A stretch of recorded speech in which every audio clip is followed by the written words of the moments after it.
السلام عليكم ورحمة الله وبركاته. معاكم علي أحمد عبد المالك. النهاردة إن شاء الله هنتكلم في موضوع مهم جدا وموضوع غريب ومختلف تماما. الموضوع ده هو بعنوان إمتى الزملكاوية يشجعوا الأهلي وإمتى الأهلاوية يشجعوا الزمالك. ده طبعا بتكلم عن البطولات الأفريقية أو البطولات القارية.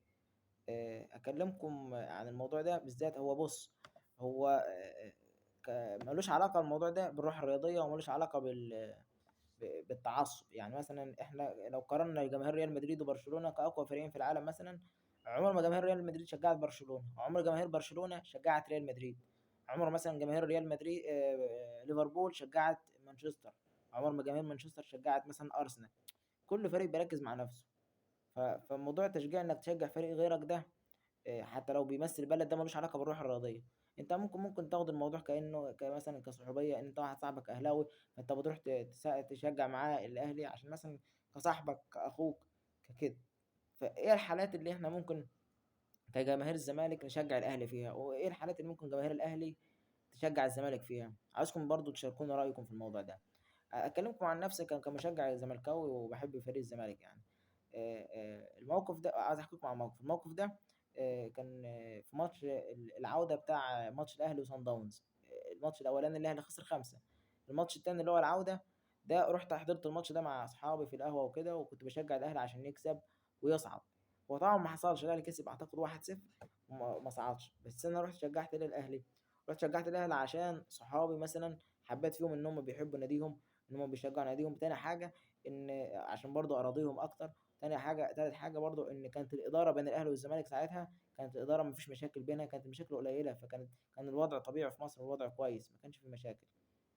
عشان كده رحت شجعت الاهلي. وبرضه حصلت مره برضه في ماتش الزمالك ونهضه بركان في نهائي الكونفدراليه، صحاب الاهلاويه جيوا شجعوا الزمالك معايا وربنا كرمنا وكسبنا بركلات الترجيح وخدنا الكونفدراليه.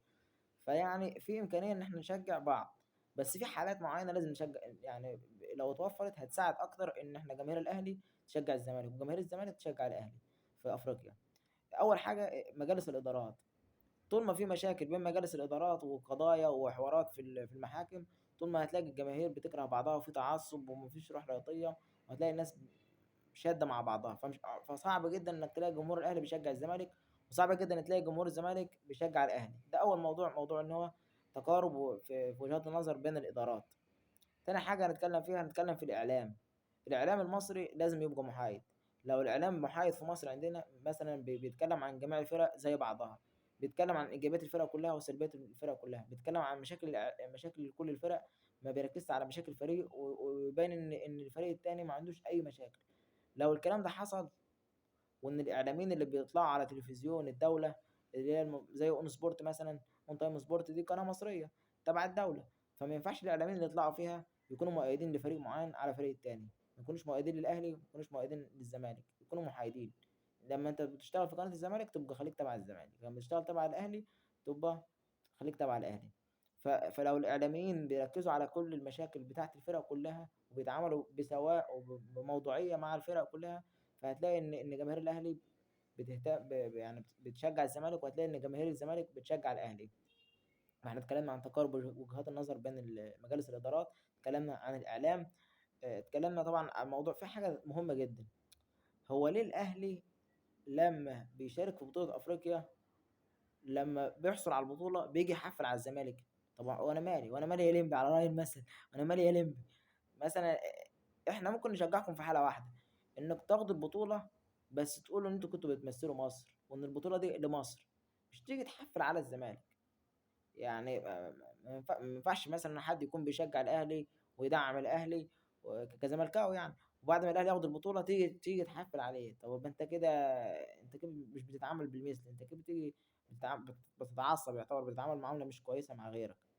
فانتوا لو هتاخدوا البطوله وتقولوا ان هي باسم مصر، عمر ما حد هيقول لكم حاجه، وهتلاقي جماهير الزمالك بتشجعكم وبتأيدكم. اما احنا عشان شايفين العكس، فعشان تلاقي جماهير الزمالك ما بتشجعش الاهلي عشان الحوار ده، ان بتيجي تحفل علينا احنا. في موضوع برضو مهم، اللي هو موضوع ان كل مجلس اداره بيحاول يرضي فريقه.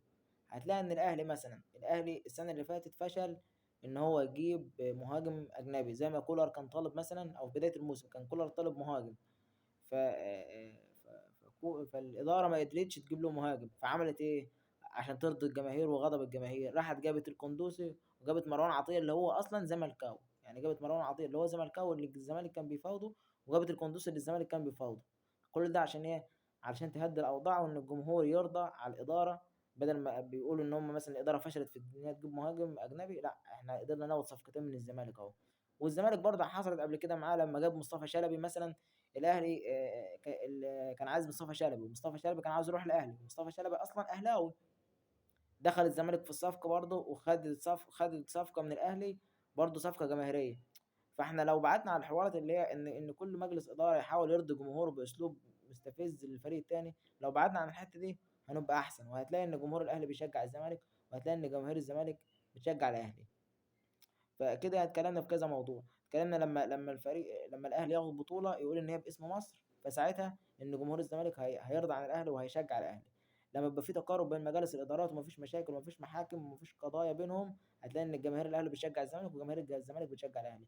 لما تلاقي ان الاعلام محايد وما بيفضلش فريق على فريق وبيتكلم على جميع المشكلات بتاعت كل فرق، هتلاقي ان الدنيا تمام وهتلاقي كل الناس بتشجع بعضها. لما تلاقي ان يعني ان يبقى في تقارب وجهات النظر بين الادارات، وهتلاقي مفيش تعصب بين الجماهير. ولما تلاقي ان كل فريق بيركز مع نفسه وما ركزش ان هو يعادل الفريق التاني، وان هو ياخد بونت على الفريق التاني، هتلاقي الدنيا احسن والله. بس فلو انتوا برضو لو عندكم رأي مثلا عايزين تقولوه، هل ممكن تشجع الاهلي؟ هل الاهلاوي ممكن يشجع الزمالك لو توفرت الشروط دي؟ ولو عندكم شروط تانية عايزين تقولوها برضو قولوها. بس لو عجبكم الفيديو شكرا لكم للمتابعة والمشاهدة. متنسوش تضغطوا لايك وتكتبوا كومنت وشير. والسلام عليكم ورحمة الله وبركاته.